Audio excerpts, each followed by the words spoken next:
అదేవిధంగా లగాచెర్లలో గిరిజనుల మీద అకృత్యాలు జరిగితే ఏ మీడియా రాసిందని ప్రశ్నించారు. ఇక వాస్తవంగా నిజం చెప్పాలంటే ఈ లగాచెర్లకు సంబంధించినటువంటి భూ పోరాటంలో ప్రధాన పాత్ర పోషించింది వైఆర్టీవీ అని మేము చాలా దృఢంగా చెప్తాం.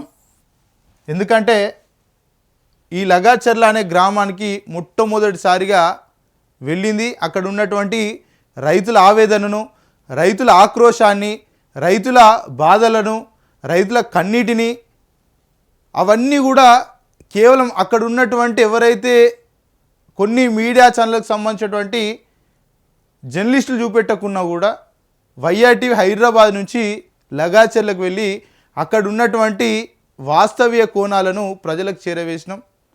అక్కడ ఉన్నటువంటి అరాచకాలను మరి ప్రజలకు చేరవేసినాం.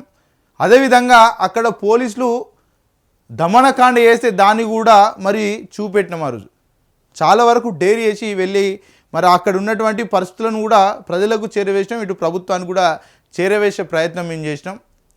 ఆ సమయంలో కూడా మా మీద కేసులు పెట్టడానికి విశ్వ ప్రయత్నం అక్కడ ఉన్నటువంటి కాంగ్రెస్ పార్టీ నేతలు చేశారు. ఇక ఈ లగాచెర్లకు సంబంధించినటువంటి అంశంలో ఏ ప్రధాన మీడియా కూడా కనీసం ప్రచురించలేదంటూ కూడా కేటీఆర్ చెప్పారు. ఇంకో విషయం ఏంటంటే ఆ రోజు ఒక కన్ను లేనటువంటి ముసలి అవ్వను పోలీసులు ఏ విధంగా వేధించారో మరి ఆ రోజు స్వయంగా వైఆర్టీవీ అక్కడికి వెళ్ళి అవ్వ యొక్క బాధను మరి మేము మా ఛానల్లో ప్రచురిస్తే దాన్ని స్వయంగా కేటీఆరే పోస్ట్ చేసినటువంటి పరిస్థితి. కేటీఆరే ఆ అవ్వ యొక్క ఆవేదనను తన ఎక్స్ వేదికలో మరి పోస్ట్ చేశారు.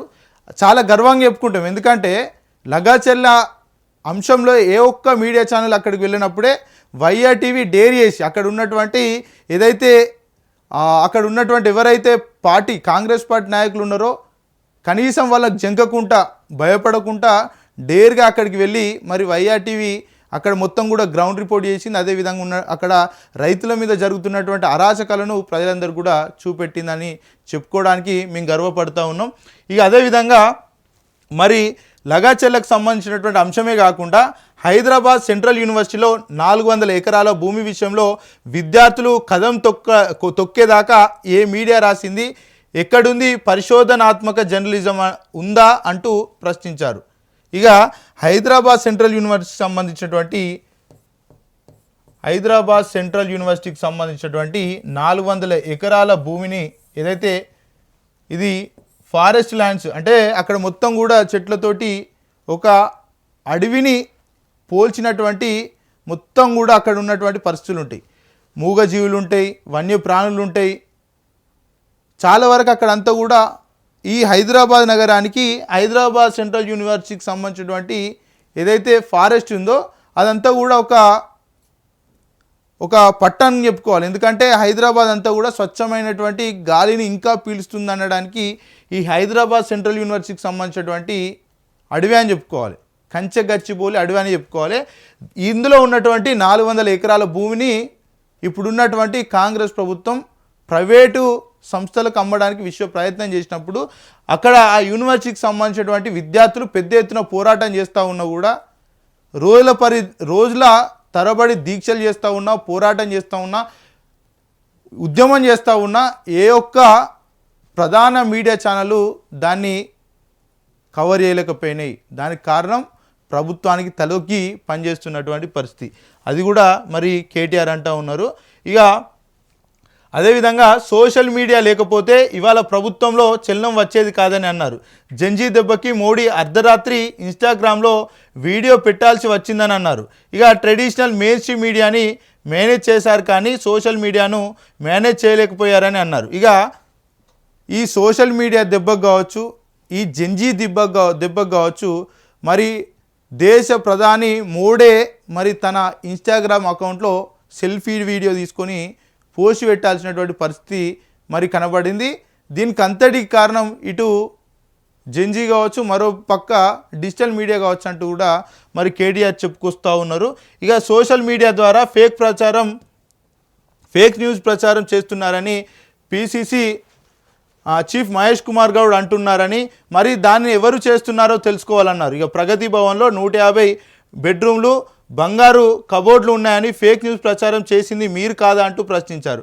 ఇక అదే వేదిక మీద కేటీఆర్తో పాటు ఇక్కడ ఒకే వేదిక మీద ఇక్కడ కేటీఆర్, ఇక్కడ టీపీసీసీ అధ్యక్షుడు, తెలంగాణ ప్రదేశ్ కాంగ్రెస్ కమిటీ అధ్యక్షుడు మహేష్ కుమార్ కూడా ఆ వేదికను పంచుకున్నారు. ఇక ఈయనేమన్నారు, టీపీసీసీ అధ్యక్షుడు ఏమన్నారు అంటే, సోషల్ మీడియాలో చాలా పెద్ద ఎత్తున కూడా మరి ఫేక్ న్యూస్ ప్రచారాలు జరుగుతూ ఉన్నాయని చెప్పినప్పుడు కేటీఆర్ కూడా దానికి గట్టి సమాధానం ఇచ్చారు.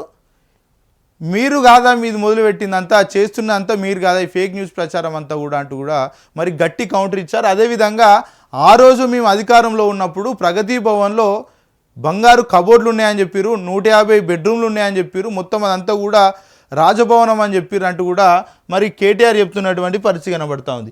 మీరు కదా ఇదంతా కూడా మరి నడిపిస్తూ ఉన్నటువంటి ఫేక్ ప్రచారం అంటూ కూడా చెప్తా ఉన్నారు.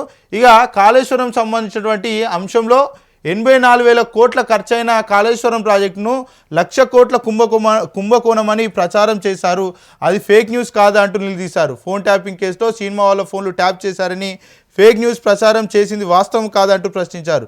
నిజం గడప దాటేలోపే అబద్ధం అంగిలాగేసుకొని ఊరంతా తిరిగి వచ్చేస్తుందని అన్నారు.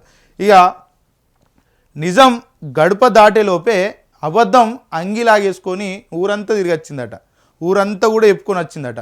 ఈ అబద్ధ ప్రచారం పరిస్థితి కూడా ఇక్కడ తెలంగాణ రాష్ట్రంలో అదే విధంగా ఉంది. ఎందుకంటే ఈ కేటీఆర్కి సంబంధించినటువంటి అంశంలో ఈ ఫార్ములా ఈ రేస్ కావచ్చు, లేకపోతే టెలిఫోన్ టాపింగ్కి సంబంధించినటువంటి అంశం కావచ్చు, అదేవిధంగా కాళేశ్వరం ప్రాజెక్ట్ సంబంధించినటువంటి అంశం కావచ్చు, ఇంకా చెప్పుకుంటూ పోతే చాలా ఉన్నాయి. ఈ అన్నిటిని పట్టుకొని మరి నిజాన్ని కప్పిపుచ్చి అబద్ధం అంతా కూడా ప్రచారం చేసింది ఆ రోజు ఉన్నటువంటి ప్రతిపక్ష కాంగ్రెస్ పార్టీ అని మనం చెప్పుకోవచ్చు అంటూ కూడా మరి కేటీఆర్ చెప్తా ఉన్నారు.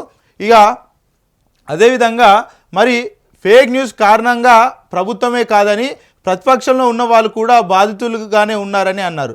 అందుకే సోషల్ మీడియాలో, మెయిన్ స్ట్రీమ్ మీడియాలో ఫేక్ న్యూస్ వస్తే ఫ్యాక్ట్ చెక్ చేయాల్సిన అవసరం ఉందని అభిప్రాయపడ్డారు. ఎందుకంటే ఇక్కడ ప్రతిపక్షంలో ఉన్నటువంటి నేతలే కాకుండా అధికార పక్షంలో ఉన్నటువంటి అధికార పక్షంలో ఉన్నటువంటి కొంతమంది నేతలు కూడా బాధితులుగానే ఉన్నారు. ఎందుకంటే ఈరోజు మహేష్ కుమార్ గౌడ్ బాధితుడే, అదేవిధంగా జగ్గారెడ్డి బాధితుడే, అదేవిధంగా చెప్పుకుంటే కోమటిరెడ్డి వెంకటరెడ్డి బాధితుడే, రాజగోపాల్ రెడ్డి బాధితుడే, ఇట్లా చెప్పుకుంటూ పోతే కాంగ్రెస్ పార్టీ నేతలు చాలామంది బాధితులు ఉన్నారు.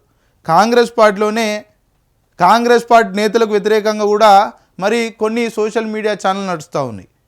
కాంగ్రెస్ పార్టీకి సంబంధించినటువంటి సోషల్ మీడియాలే కాంగ్రెస్ పార్టీ నేతలకు వ్యతిరేకంగా నడుస్తూ ఉన్నాయి, దాన్ని కూడా ప్రస్తావించారు. అదేవిధంగా రాష్ట్ర ప్రభుత్వం హేట్ స్పీచ్ బిల్లు తీసుకురావాలని చూస్తుందని, అయితే హేట్ స్పీచ్ బిల్లు అనేది ప్రభుత్వంలో ఉన్న వారినే మొదలు కావాలని, ముందు ప్రభుత్వంలోని హేట్ స్పీచ్లు మానేస్తే సరిపోతుందని అన్నారు. మనం ఏదైనా చేస్తాం, ఇతరులు చేయొద్దని చెప్పడం కరెక్ట్ కాదని అన్నారు. మా భాష కాదు, రేవంత్ రెడ్డి భాషని అదుపులో పెట్టుకోమని మహేష్ గౌడ్ చెప్పాలని సూచించారు. ఇక హేట్ స్పీచ్కి సంబంధించినటువంటి బిల్లు రాష్ట్రంలో తీసుకురాబోతూ ఉన్నారు. దాన్ని ముఖ్యమంత్రి రేవంత్ రెడ్డితోటే స్టార్ట్ చేయాలంటూ కూడా చెప్తా ఉన్నారు. మనం మంచిగా మాట్లాడి ఇతరులకు మంచిగా మాట్లాడాలని చెప్పాలంటూ కూడా మరి కేటీఆర్ రేవంత్ రెడ్డిని ఉద్దేశించి ఎద్దేవా చేశారు. ఇక ఇదంతా కూడా కేటీఆర్కి మీరు చెప్పాలి, కేటీఆర్ను మంచిగా మాట్లాడమని మీరు ఖచ్చితంగా సూచించాలి, ఎందుకంటే మీరు సీనియర్ నాయకులు అంటూ కూడా కేటీఆర్ చెప్పారు. ఇక అదేవిధంగా యువతరం కదం తొక్కి ఓ కొత్త తరహా ఆలోచన ఢిల్లీ పురవీధుల్లో కదం తొక్కిందన్నారు.